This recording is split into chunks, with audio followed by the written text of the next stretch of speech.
Mister Kang lift में आ जाते हैं। हारी घबरा जाते हैं, कहीं इन्होंने मुझे पहचान तो नहीं लिया, पर मिस्टर कैंग उसे नहीं पहचान पाते। फिर मिस्टर कैंग सिन्हो से कहते हैं कि हमें टेस्टिंग डिपार्टमेंट में जाना है। ये सुनकर वो हैरान हो जाते हैं क्योंकि इसे भी वही जाना होता है। फिर कैफेटेरिया को दिखाया जाता है जहाँ फूड की टेस्टिंग चल रही होती है। फिर मिस्टर कैंग वहाँ आ जाते हैं, सभी उन्हें देख कर खड़े हो जाते हैं। हारी के कलीग्स मिस्टर कैंग को मिनवू से मिलाते हैं। मिस्टर कैंग खुद को इंट्रोड्यूस करते हैं, फिर वो मिनवू की बनाई डिश को ट्राई करते हैं। सभी उन्हें ही देख रहे होते हैं, तो वो कहते हैं तुम्हें तो टेस्ट का पता ही नहीं है। फिर वो अचानक से कहते हैं ये तुमने बहुत अच्छा बनाया है। ये सुनकर सभी खुश हो जाते हैं।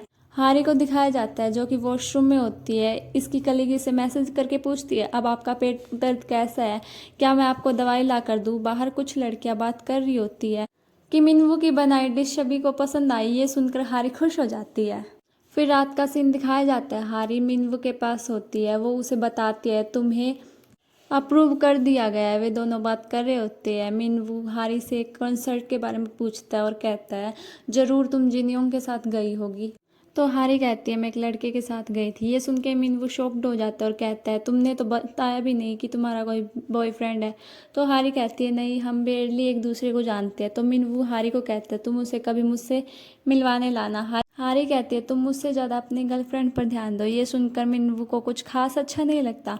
जिनयोंग को दिखाया जाता है, वो मिनवू के रेस्टोरेंट के बाहर होती है। तभी उसे संगहू दिखता है और उसके साथ ही मिस्टर कैंग भी होते हैं। ये देखकर वो डर जाती है। मिस्टर कैंग और संगहू रेस्टोरेंट के अंदर जाती है। हारी उन्हें देखकर नीचे छिप जाती है और छुपके छुपके वहां से जाने लगती है। तभी मिनवू कहता है हारी भी यहाँ आई हुई है, लेकिन जब वो देखते हैं तो वो वहाँ नहीं होती। मौका देखकर हारी वहाँ से भाग जाती है। वो वहाँ बैठ जाते हैं। मिनवू हारी को कॉल करता है तो उसकी रिंगटोन सुन के मिस्टर कैंग शॉक्ड हो जाते हैं क्योंकि शिनग्युम के फ़ोन की भी यही रिंगटोन थी। बाहर आकर हारी उसकी कॉल अटेंड कर लेती है। मिनवू उससे पूछता है तुम कहाँ हो, तो हारी कहती है कि उसे शॉप में काम है इसलिए वो घर जा रही है। हारी और जिनयोंग एक साथ होती है। जिनयोंग हारी को बताती है जो लड़का उसे स्टोर में मिला था जिसे वो पसंद करती है वो मिस्टर कैंग का सेक्रेटरी और ये उसके पड़ोस में ही रहता है। जिनयोंग उसे बताती है कि अब उनकी और मिस्टर कैंग की एक दूसरे से नहीं बनती उस ब्लाइंड डेट की वजह से, और सेक्रेटरी चा ने उसका फ्रेंड बनने से भी इनकार कर दिया है। शायद मिस्टर कैंग ने ही उसे ऐसा करने को कहा होगा। वो मिस्टर कैंग को बुरा भला कहने लगती है तो हारी कहती है वो ऐसे नहीं है। जिनयोंग कहती है कहीं तुम मिस्टर कैंग को पसंद तो नहीं करने लगी। दूसरी तरफ दिखाया जाता है मिस्टर कैंग डिनर कर चुके होते हैं। वो कहते हैं अब पता चला मिस हारी आपके खाने की इतनी तारीफ क्यों कर रही है। मिनवू उन्हें बताता है कि हम 7 सालों से फ्रेंड हैं। तो मिस्टर कैंग कहते हैं कि क्या आप फ्रेंड ही हो या आप में से कोई एक दूसरे के लिए कुछ फील करते हैं, क्योंकि आप एक दूसरे को काफ़ी टाइम से जानते हो।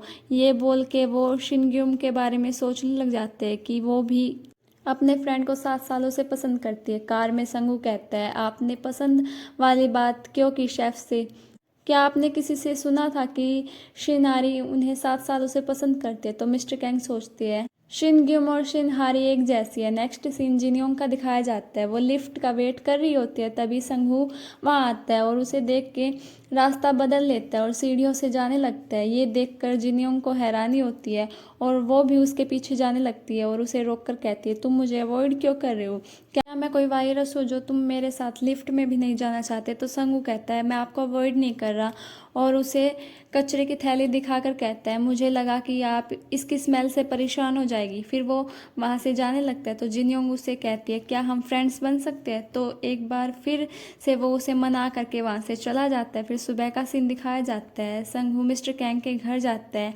ये रूम में पहुँचता है। ये वहाँ पर रखी उनकी बचपन की तस्वीरों को देखता है, जिससे पता चलता है कि मिस्टर कैंग और ये बचपन से एक साथ है। ये एक और पिक्चर को उठाता है जिससे हमें पता चलता है कि ये एक अनाथ बच्चा था। मिस्टर कैंग के दादा ने इसे अडॉप्ट करके इसे पाला है। तभी वहाँ मिस्टर कैंग आ जाते हैं, जल्दी से उसे रख देता है। मिस्टर कैंग इसे कहते हैं कि दादा चाहते हैं तुम फिर से यहाँ आकर रहो। फिर दिखाया जाता है कि ये तीनों मिलकर ब्रेकफास्ट कर रहे होते हैं। दादा काफ़ी खुश होते हैं और कहते हैं कितना टाइम हो गया उन्होंने मिलकर खाना नहीं खाया। दादा मिस्टर कैंग से कहते हैं तुम जल्दी से शादी कर लो ताकि मेरे पोता पोती हो जाए। क्या फ़ायदा इतने अमीर होने का, मुझे अकेले रहकर खाना खाना पड़ता है।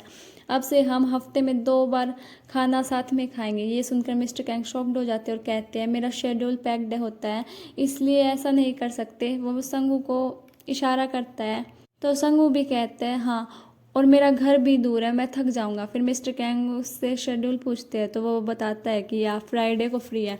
तभी उसके दादा संगू से मोबाइल लेकर पूछते हैं तुम्हें पता है सैटरडे को क्या है। तो मिस्टर कैंग को कुछ याद नहीं आता। संगू उन्हें सारे में बताता है पर उन्हें कुछ समझ में नहीं आता। तो दादा उन्हें फ़ोन दिखाते हुए कहते हैं तुम कैसे भूल सकते हो, उस दिन तुम्हारी और शिनग्यूम की 1 साल की एनिवर्सरी है।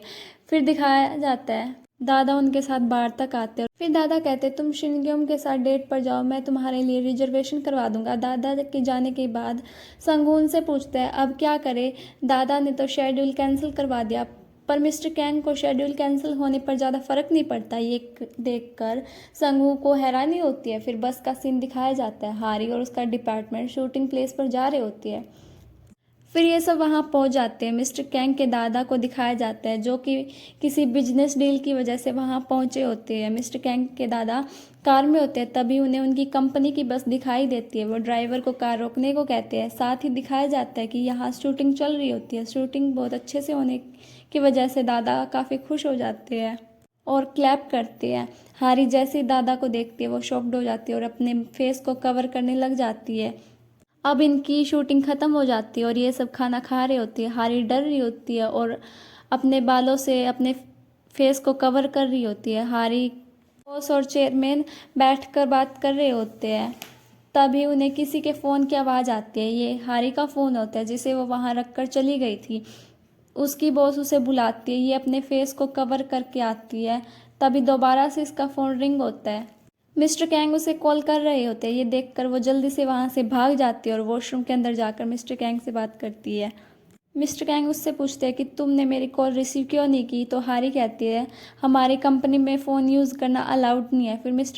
फिर मिस्टर कैंग उससे पूछते हैं तुम्हारी आंख अब कैसी है। तो हारी कहती है अब ठीक है। फिर ये इससे पूछते हैं सैटरडे को क्या है। तो हारी कहती है हमारी फेक 1 ईयर एनिवर्सरी।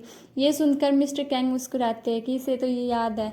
फिर मिस्टर कैंग उससे पूछते हैं कि क्या आज तुम मेरे साथ डिनर करोगी। तो हारी कहती है कि मैं नहीं कर सकती क्योंकि मैं बिजनेस ट्रिप पर हूँ।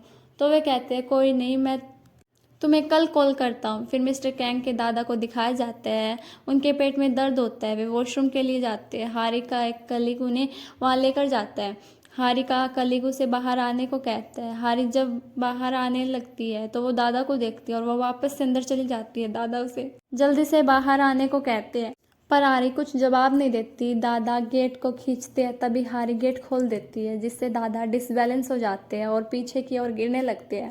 हारी उन्हें पकड़ने लगती है और अपना फेस भी कवर करने लग जाती है। फेस कवर करने के चक्कर में दादा को छोड़ देती है। दादा दूर जाकर गिरते हैं। दादा पानी के टब में गिरते हैं जिससे उनके सारे कपड़े गीले हो जाते हैं। हारी के कलीग वहाँ भागते हुए आते हैं। दादा की पैंट गीली हो जाती है। वो उन्हें अपने कपड़े पहना देते हैं। फिर दादा वापस जा रहे होते हैं। उन्हें हारी पर गुस्सा आ रहा होता है पर वो उन्हें कुछ नहीं कहते और वहाँ से चले जाते हैं। नेक्स्ट सीन में मिस्टर कैंग के ऑफिस को दिखाया जाता है। वहाँ एक एम्प्लॉई उन्हें आज के शूट की वीडियो दिखाती है जो काफ़ी अच्छी बनी होती है। फिर वो उन्हें बिहाइंड द सीन दिखाती है। ये देखकर मिस्टर कैंग हैरान हो जाते हैं क्योंकि उसमें हारी होती है। क्या मिस्टर कैंग को पता चल गया कि शिनगिमी और शिन हारी एक ही है और मिस्टर कैंग हारी को उसके झूठ की वजह से माफ़ कर देंगे या नहीं, ये अगले पार्ट में पता चलेगा। तब तक के लिए बाय बाय।